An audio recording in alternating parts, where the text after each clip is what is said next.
बिस्मिल्लाहिर्रहमानिर्रहीम अस्सलाम वालेकुम। लेकर आई हूँ आज आपके लिए restaurant style egg fried rice जो कि बनाने में बहुत ही आसान है। तो चलिए बिस्मिल्लाह करते हैं और चलते हैं मेकिंग की तरफ। एक अदद शिमला मिर्च ली है, छोटे टुकड़े में मैंने इसको काट लिया है बीज निकाल के। हरे पत्तों का प्याज का ये सफ़ेद हिस्सा मैंने अलग करा है और हरे पत्ते अलग रखे हैं। मैंने 2 अदद लिए थे। 7 से 8 हरी मिर्चें, आधा टुकड़ा अदरक का और 4 से 5 अदद लहसुन की कलियाँ। हरे पत्तों का हरा हिस्सा मैंने अलग यहाँ पे कर लिया है। और मैंने गाजरें ली हैं 2 अदद बड़े साइज़ की और उसको भी मैंने ज्यूलिन साइज़ में काट लिया है, यानी कि लंबाई शेप में। बंद गोभी मैंने लिया है 1 अदद दरमियाने साइज़ का और उसको बारीक बारीक काट लिया है। 4 अदद मैंने अंडे लिए हैं। काली मिर्च पाउडर मैंने लिया है half tea spoon. Chicken powder मैंने यहाँ पे लिया है 2 टेबल स्पून, या आप इसके बदले चिकन क्यूब भी डाल सकते हैं। इसके अलावा साथ ही जाएगा चिली सॉस, सोया सॉस और सिरका, जो कि आप अपने टेस्ट के मुताबिक डालेंगे। 4 अदद अंडे जो हमने लिए थे, सबसे पहले हम उसमें चुटकी भर नमक डाल के अच्छे तरीके से फेंट लेंगे। बहुत ही क्विक रेसिपी है, झटपट से तैयार हो जाएगी। सारी चीज़ें आपके किचन में मौजूद हैं। तो अगर अचानक से मेहमान आ जाएँ या कुछ डिफ़रेंट खाने का दिल चाहे, तो ये रेसिपी आप झटपट से बना के बच्चों के आगे भी पेश कर सकते हैं, ताकि वो शौक़ से खाएँ। तो यहाँ हमने सारी प्रिपरेशन कर ली है। अब मैंने ले ली है एक अदद कढ़ाई, 4 से 5 मैंने लिए हैं टेबल स्पून कुकिंग ऑयल के। तेल हल्का सा गरम करना है, बहुत ज़्यादा गरम नहीं करना है। उसी में हमने लहसुन अदरक के टुकड़ों को डाल के और हल्का सा रोस्ट कर लिया है। बहुत ज़्यादा नहीं करिएगा वरना ये जल जाएंगे। और तेल भी बहुत ज़्यादा गर्म नहीं होना चाहिए, वरना फिर ये फ्राइड राइस बहुत ख़राब बनेंगे। अब हमने यहाँ पे जो लिया था हरे पत्तों का प्याज, उसका सफ़ेद हिस्सा यहाँ पे काट के डाला है। अगर आपके पास लहसुन अदरक साबुत नहीं है तो आप पेस्ट भी डाल सकते हैं।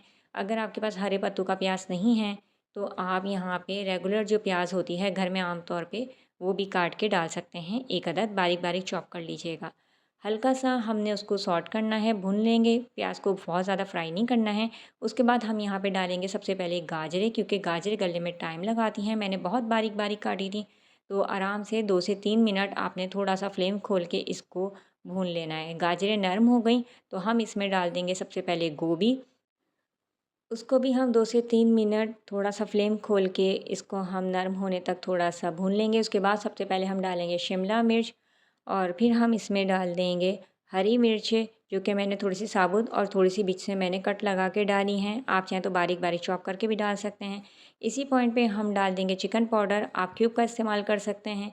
ये सिर्फ टेस्ट को इन्हेंस करने के लिए हम डालते हैं। अगर आपके पास ये दोनों चीज़ें नहीं हैं तो फिर आप पिंक नमक या फिर जो सादा नमक है रेगुलर जो होता है, वो भी इस्तेमाल कर सकते हैं। सबसे लास्ट में हम डालेंगे हरे पत्तों के प्याज का हरा हिस्सा। अगर हम ये शुरू में डाल देंगे तो आपका जो ये फ्राइड राइस है, इसका जायका थोड़ा सा ख़राब हो जाएगा। तो बस इसको सबसे लास्ट में डालना है। अच्छा, कवर करके रखेंगे, बीच में थोड़ा थोड़ा चलाते रहेंगे ताकि ये स्टीम में ही आपकी सब्जियां अच्छे से गल जाएं, क्योंकि इसमें हम पानी का इस्तेमाल तो कर नहीं रहे।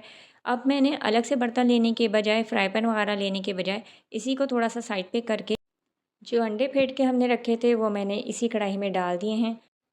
अगर आपको लगता है कि ऑयल थोड़ा सा कम है तो आप इसमें थोड़ा सा इजाफ़ा कर सकते हैं। और यहाँ पे हमने इसको ऑमलेट बना लिया है और इसको हम बाकी सब्जियों के साथ इसी टाइम पर ही मिक्स कर देंगे। आप चाहें तो अलग से फ्राई पैन लेके उसमें ऑमलेट बना लीजिए और फिर इसको डाल दीजिए तोड़कर, या फिर आप इसमें बॉयल एग करके भी इसको क्रश करके डाल सकते हैं। तो यहाँ पे अच्छे से हम मिक्स कर लेंगे। ये हमारा रेडी हो चुका है। तो हम अब इसके अंदर डाल देंगे बॉयल राइस। ये जो आप नॉर्मल जो बॉयल करके रखते हैं चावलों को पानी के साथ या फिर आप ऑयल के साथ, जो भी आप बनाते हैं, जो अब ये तरीका आपके घर में है चावल उबालने का, नॉर्मली उसी तरीके से उबाल के आप डाल सकते हैं। या आप ये इसमें ये कर सकते हैं कि अगर रात के बचे हुए चावल हैं तो उसका इस्तेमाल भी कर सकते हैं। तो एक नई डिश आपकी रेडी हो जाएगी। इस पॉइंट पे हम डालेंगे काली मिर्च पाउडर और साथ ही अब इसमें हम डाल देंगे चिली सॉस, सोया सॉस और सिरका। ये आप अपने टेस्ट के मुताबिक डालिएगा। मैंने चिली सॉस और सोया सॉस 2 टेबल स्पून डाला था और सिरका मैंने डाला था 1 टेबल स्पून। अगर आपको कम या ज़्यादा लगता है तो आप वो इसमें ऐड कर सकते हैं। चावल मैंने जो लिए थे वो बासमती थे और 1 किलो के करीब थे। तो 1 किलो मैंने चावल का इस्तेमाल किया है। हल्के हाथों से अच्छे तरीके से मिक्स करेंगे एक बार और उसको थोड़ी देर के लिए कवर करके रख देंगे और फिर हम इसको डिश आउट कर देंगे। तो परफेक्ट तरीके से हमने बना लिया है बहुत आसानी के साथ एग फ्राइड राइस। उम्मीद करती हूँ आज की वीडियो पसंद आएगी। नेक्स्ट वीडियो तक के लिए इजाज़त। अल्लाह हाफिज़।